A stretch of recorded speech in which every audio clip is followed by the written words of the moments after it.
Всем привет! Good morning, everybody. Who didn't believe that container are great? Pavel will prove you just believe, trust the container developer. He'll tell you that they're very bad. We'll start the second day from containers. This is a very popular topic recently. Almost the buzz topic at the conferences. There are some conferences dedicated to containers specifically. There are some traditions evolving along the way, like a good presentation about the container should contain the picture of container. So I decided to carry through with this tradition. This is container. That's what I found in Google. There are lots of images of containers. Yandex shows more containers if you search. That's so much for the tradition, because the containers in the IT conference are slightly different. In Wikipedia, you can find containers as data, as format, web container, graphic container, but it's not about it anyway. The only article describing our container is in Wikipedia, and it maintains that containers are a system of lightweight virtualization, and some examples are provided, like Solaris Zone, BSD Jails, OpenZ and Virtuozzo, and LXC Docker, and Chorus, which evolved recently. And a while ago, most of people called that technology containers, the technology which was based on two concepts, on two pillars. First was called C groups, control groups. The other one, namespaces. First technology, it's a kernel subsystem to unite processes into groups and to tag some controllers to those groups, so that administrator will identify the way those processes groups will consume system resources, input, output, memory, network throughput capacity, and so on. Another subsystem or namespace was the system of virtualization, which enabled us to unite the processes into groups, so that the groups of processes could on a similar identifier see different groups, different objects, like one process on identifier network device called back sees one network device, the other one sees the other device. As to the container object, it was not there in the container, in the kernel. Containers were the technologists taking those parts of those two pillars and just having them mixed up to launch processes. The third pillar was not there, but it evolved eventually. Many know what kind of pillar I'm talking about. It was Docker project, which added up to this technology of container virtualization. The missing part, the missing ability to take a set of software bundles, package it, and launch it in the container, because prior to Docker, container technology was confined to kernel subsystems and a very little and limited set of utilities, system utilities, which enabled us to put together those building blocks. When Docker came along, it became very easy to take software pieces, to package them and to launch them inside the containers. Then the third pillar was growing with time, and it outstripped the other two. It overshadowed them, so to put it. And currently, when we say container, it's slightly about different technology, which is related to the first one. It grew out of it, but it's just different. Today, we call a container the way of packaging apps with all their dependencies and to launch them in the isolated sandbox. Now, currently, they launch applications into the containers, first in the former sense, but the situation has been changing and shifting towards the latter sense of container. I would like to tell you about those two worlds. The first one, calls containers the low-level virtualization technology, like in Open Galaxy and others. Kernel developers are also writing something into the kernel about it. And the second world, the second community, which is upper on the software stack, it's the guys who are engaging containers like apps, administration and management. Second definition is more popular. Let's start from it. What is going on in the community of people who called containers the packaged applications? First of all, it's about the growth of popularity of the concept of complex system construction as microservices. Docker initially has been gearing in its technology for those guys who would like to come up with very sophisticated and big system. They'll not do it in the way of a big monolithic application with very sophisticated logic inside, but will put them together with small components. Each one interacts with a set of other components, and it does not store inside it from within the state which would be critical. Each of the microservices in Docker philosophy is the component which in any point of time could be killed and relaunched from scratch, and the system with some delay will keep on operating. Such an approach towards designing big and sophisticated systems has been proactively promoted in different conferences, not just of Docker company, but also by others. This technology has got lots of adherents, and of course those who are against, they say microservices is cool, it's great to design a software is just cool, but we tried and it was even worse than before. No, we'll stay away from containers. Second implication related to it is about Docker, saying that with the appearance of their software, they combined pretty detached and isolated groups of developers and system administrators who were totally detached and aloof from each other, and now they understand each other much better. Docker is saying now a developer writes his app. Docker recently announced Docker for Mac. Now it's possible to write application not just on Linux. Not everybody likes Linux, by the way.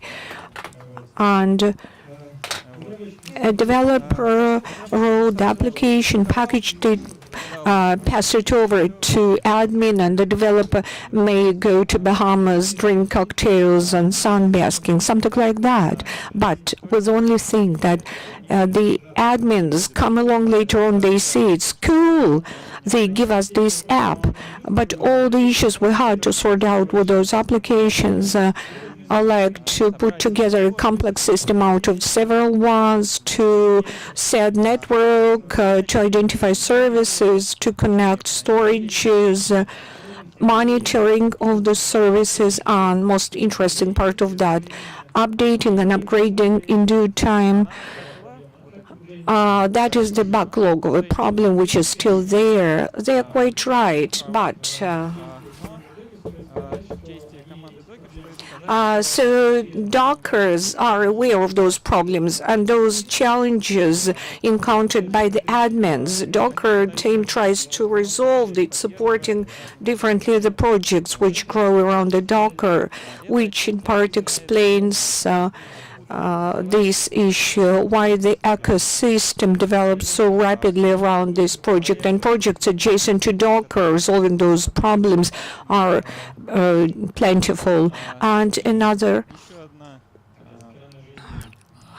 implication of containers as applications, it appeared quite unexpectedly for Docker company. Next to them, another project called Cross started growing. Initially, they were going to set up operational system to launch Docker containers. They didn't want to make their own containers. They were quite happy with Docker's technology to be launched on their own, and then there were some contradictions and controversies between them, and within Chorus project, another project, Rocket, grew. It was the second alternative implementation of the same technology as the one offered by Docker, and in many ways their way of packaging applications came out more successful. So Docker had two concurrent technologies, and Docker suggested not to give rise to many other projects because sometimes they would not be compatible in use in between themselves. And so an NGO CRIU Open Containers Initiative was set up. That was an NGO, sort of an NGO, non-commercial, not-for-profit organization. Open Container Initiative, OCI, which set up Docker and Rocket. Many other companies joined up. They were working on the standard for packaging and dissemination of the application, and they made that standard. But it came out as the standard which really encompasses the best from both Rocket and Docker, but it's not fully compatible with both. So now we have to deal with three standards at the end of the day, but Docker and Rocket yet have been gearing towards supporting in their developments this uniform standard instead of developing their own. And in the second community, whereby people refer to containers in the different way, something else has been happening. This is about three major requirements for virtualization technology. Everybody wants the virtual environment which they launch to be safe, robust, fastly working, and resilient and flexible, so you can launch software without any limitations or challenges. And it turns out that the container virtualization technologies, hypervisors, are in different places of this flow chart. Hypervisors, from the perspective of the community dealing with security and safety, they are way more safe and secure than virtual containerizations. It's about the fact that if software which is sitting in a virtual machine breaks the kernel of the virtual machine, only this virtual machine is broken. The host remains untouched, so that wrongdoer will have to break hypervisor, but it's a very small code set, very narrow interface, so it's much more difficult to break it because it's much less vulnerable because it's tiny. And we provide for maximum flexibility for launched applications inside, because within hypervisor it's a Linux core, so everything the app wants it will get from here. As to the container virtualization, the flexibility and security requirements are a bit contradictory. If we are going to allow the application to use all the core capacity being in this container, that means that we should have all the functionality for the kernel. The more functionality in the kernel, the more leeway and in search, and the more vulnerable places and bottlenecks. So it's just a trade-off between not safe but flexible to minimum set of requirements which would be safe, not allowing the container to do anything extra from what it wants. But of course it's possible to have it just like that, flexible and safe, but that's very difficult actually. But of course, best would be somewhere here to have the virtual environment which would be safe, rapid, and flexible. As containers, when it comes to flexibility and safety is very contradictory, so we should do something with a hypervisor to accelerate it, to enhance it. Docker company which launches arbitrary software in their containers is, by the same token, interested for those containers. It offers to have all those three properties and supports those developments in every way it can. It does some R&D to speed up KVM. There are three directions. It's clear containers from Intel, unikernels. It's a set of projects. And recently appeared one project, but it could be developed, which tries to write proxy kernel. The kernels is proxy. Let's start from Linux, clear Linux. A few words about it. What are those layers by Docker?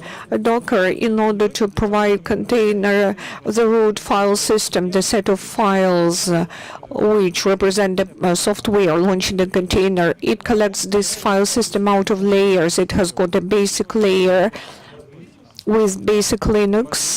For a long while it was Ubuntu. Now they are changing Ubuntu for base layer by a tiny Linux, then another layer with some software for container, database, web service, whatever. Then some extra layers. They configure the application, install more connections or whatever. At the end of the day, each container unites all those layers which are prescribed by the author of this container when he was writing this container.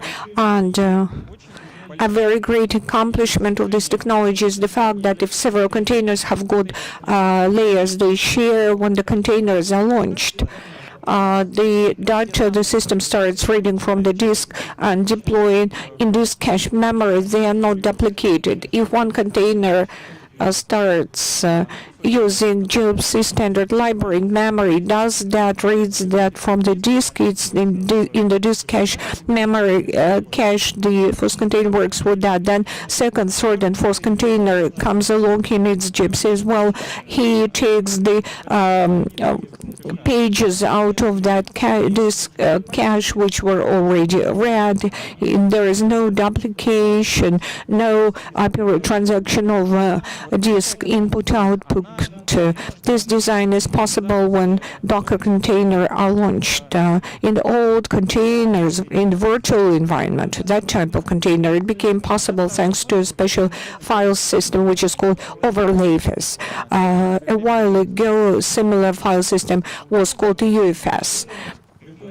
Is a virtual file system in Linux, uniting files from different subdirectories, trees from different subdirectories, and provides this ability not to duplicate input and output and memory content. But if you try to launch a similar container collected from the layers of virtual machine, you won't be able to do it out of overlay phase, because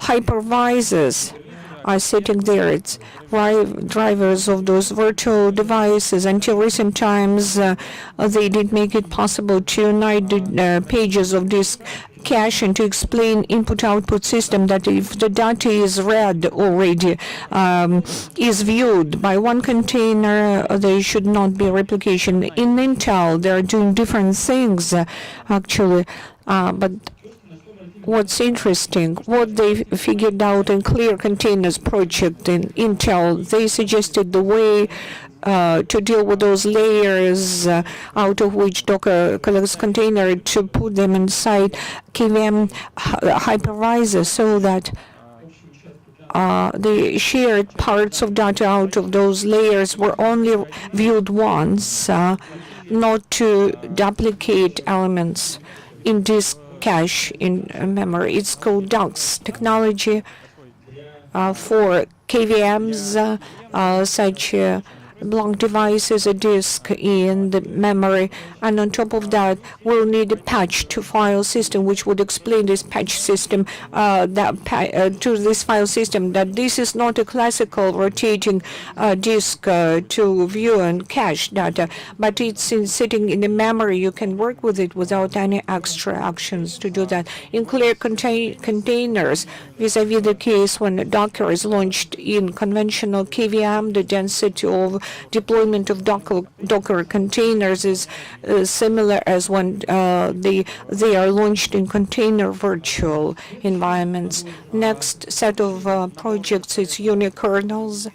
I use the technology which is very convenient in comparison to something else.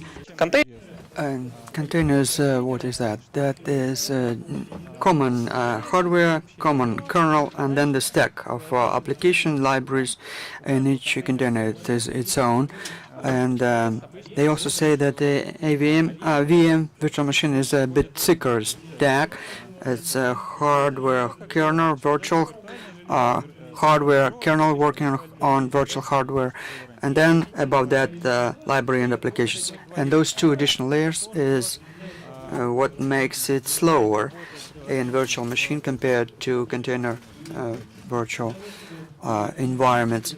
And in order to have it faster, you need to do something with those two layers, make them thinner. And there are options for that, already well-known Pavel virtualization technology, in which the kernel is explained that it operates in hypervisor. There's no virtual hardware. You don't need to download standard drivers. If you want to do something with network card, you call a hypervisor, and hypervisor would make it more efficient than contacting virtual hardware. Unikernels technology moves a bit further, also rejecting against the kernel, not only the virtual hardware. And we are ready to assemble our system under such structure, and we have to explain them to the system, to the components that it works in hypervision assistance. That's an interesting technology. Measurement of productivity, efficiency, bring it close. Container virtual environments and hypervision environments. Temporary limitation is that this library here, has to be prepared for each particular application that you want to launch in hypervisor. And finally, the last thing I wanted to mention is the so-called proxy kernels. Recently announced at the conference, a project was announced in which developers return the kernel back to virtual machine, but change that in such a way that part of functions that the kernel carries out is done within the kernel, within the virtual machine, and part of the functions it gives out to process to the kernel launched the host. And they analyzed the productivity, the efficiency, and compared it with Linux kernels, and they found out that many of those were found in the layers responsible for interaction with system libraries, file systems, abstract layers, socket operation, and memory access, and code responsible for TCP package processing, other parts of network stack, and disk planner, file systems.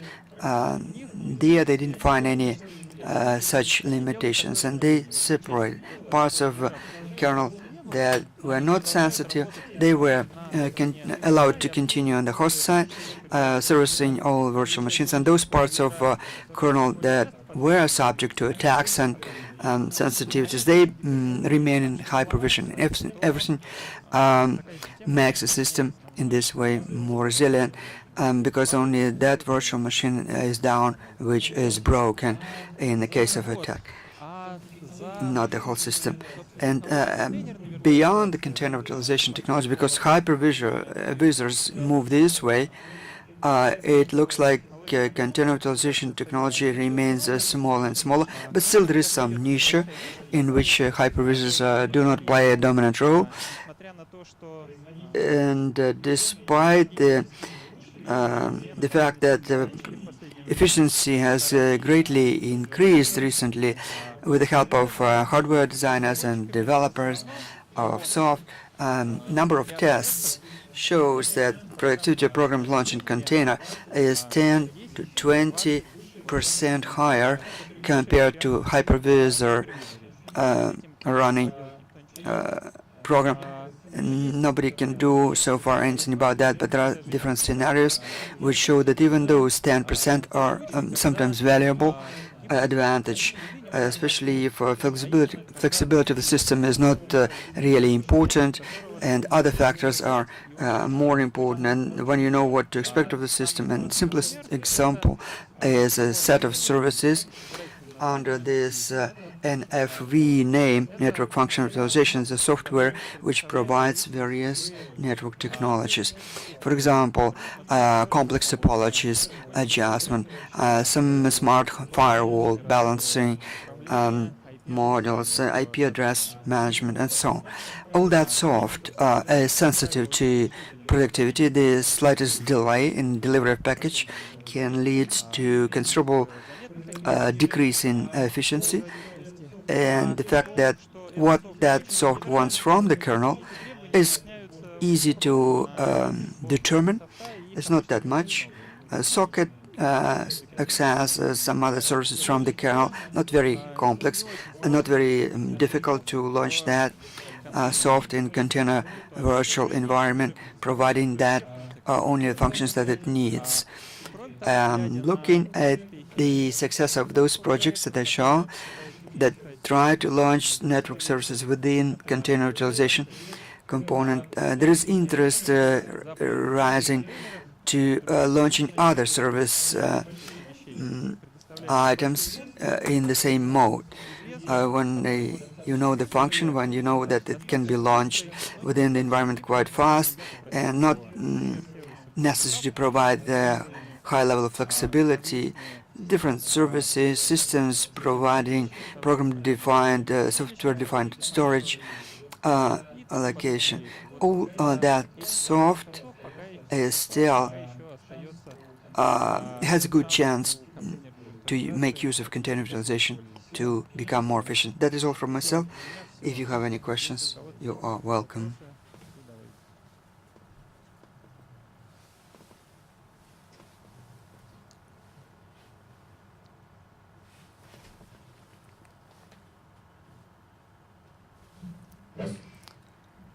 Okay. I have a question about hypervisor. Can you go back in unikernel?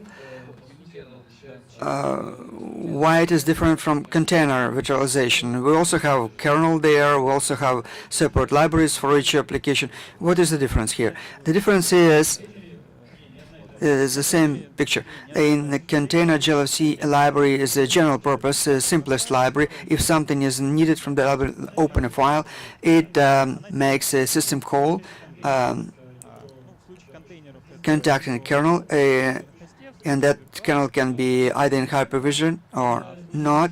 And in unikernel, it's a specialized library, not general library, and it contacts hypervision with a request to that kernel to open that application in the file. That is ideologically very tiny difference, but here they fight for launching application under hypervisor control. Hypervisor I didn't show here on the scheme, but it is there. Hypervisor.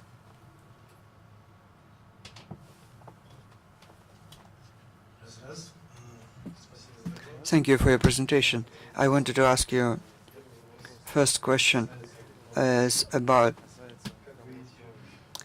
how you see in a few years this container virtualization, which way it will go. Clear containers will catch up and even overtake those. And second question, as far as I know, clear containers are used with limited number of devices is a limiting factor. Processor, memory, and PCI bus maybe. The second question is, are there plans, maybe you heard about, of adding GPU devices to such light container systems? Well, going one by one, what will happen in container virtualization later? Well, currently container virtualization is still used as lightweight systems. Distributive is launched in that. This approach, I believe, would die out in a few years, and people would switch to KVM instead of light containers, and the nature to launch some services within that will still remain until hypervisors will catch up with speed, velocity. As to taking over, I doubt it very much, because there is a layer of hypervision. Even if it's seen, it cannot be completely avoided. And what you can achieve is no decrease in efficiency, but to take over. As to the second question, not only DAX technology was developed, many other things, and one of the things is to create VM with a smaller set of devices. That is all done for acceleration, launch acceleration. With 2 devices, you can do it in parts of a second. And GPU support addition. These requests come from people that do 3D graphs or high power computing, that they have highly productive hardware and they want to have appropriate capacity in software. GPU, I don't know if Intel would do that or any other party. GPU, classical virtualization. Yeah, in classical it works.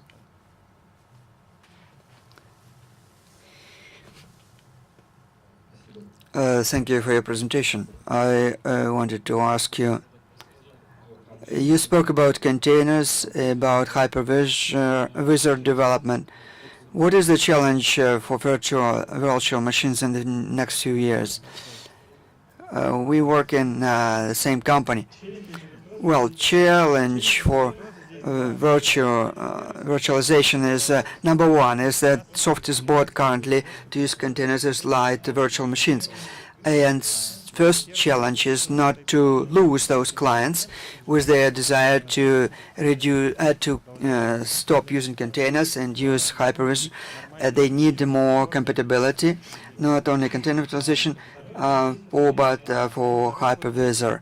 And second, in this slide I show either we do ourselves or make friends with some companies that would like to launch their service software, and NFV companies are priority here, and provide them container virtualization as alternative to hypervisor. Thank you for your presentation. We speak about unikernels. Can we say that they deteriorate safety considerably because API hypervisor is expanded? Well, security and not damaged that much because unikernel provides a minimum interface to the outside. Each unikernel is assembled for application. If application makes a call which was not planned, which was not authorized, it would not happen. They would not go outside the hypervisor.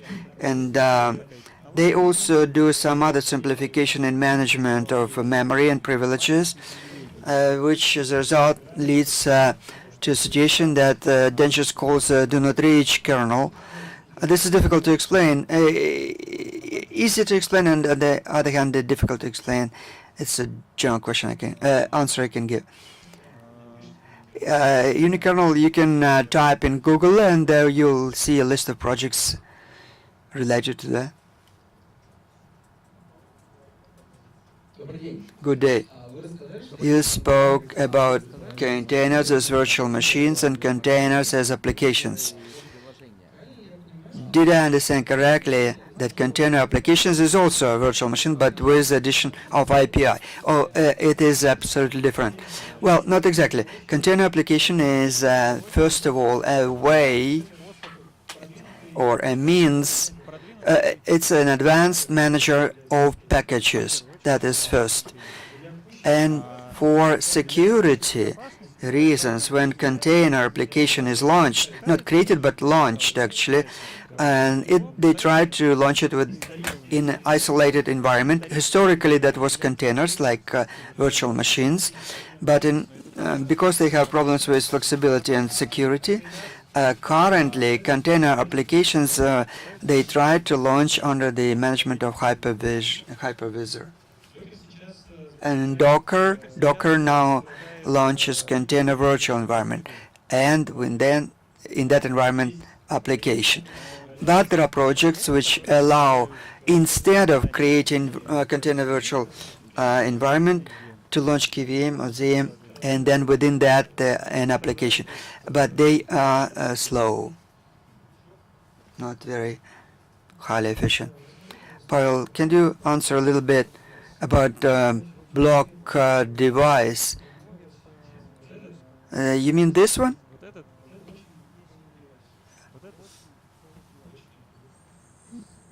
Blocked device. Let us discuss it separately because it's not directly linked to this topic. Sorry, if you don't mind. Let us then thank Pavel for his presentation, and please stay here.